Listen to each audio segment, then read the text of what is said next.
Tragudia, portato in scena da Alessandro Serra, è uno spettacolo che rientra in quella linea particolare che la direzione artistica ha voluto imprimere al circuito, poter creare anche delle opportunità e delle possibilità per promuovere e realizzare degli spettacoli che devono essere certamente contestualizzati.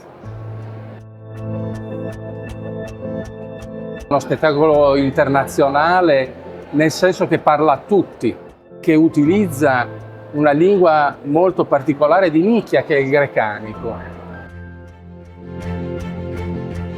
Ancora una volta il teatro ci testimonia quanto la sua potenza sia proprio quella di superare qualunque tipo di barriera.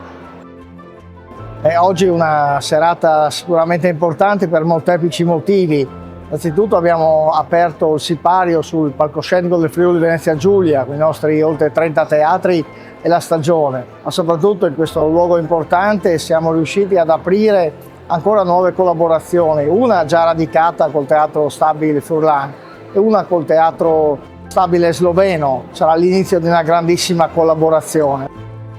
È un messaggio importante della politica culturale dell'ERG, una politica di frontiera che cerca di condividere alcuni passaggi fondamentali a cui riusciamo ad attuare grazie ai nostri soci, ai nostri comuni, ai nostri associati e alla Regione Friuli Venezia Giulia che ci è sempre vicina in maniera fondamentale anche oggi.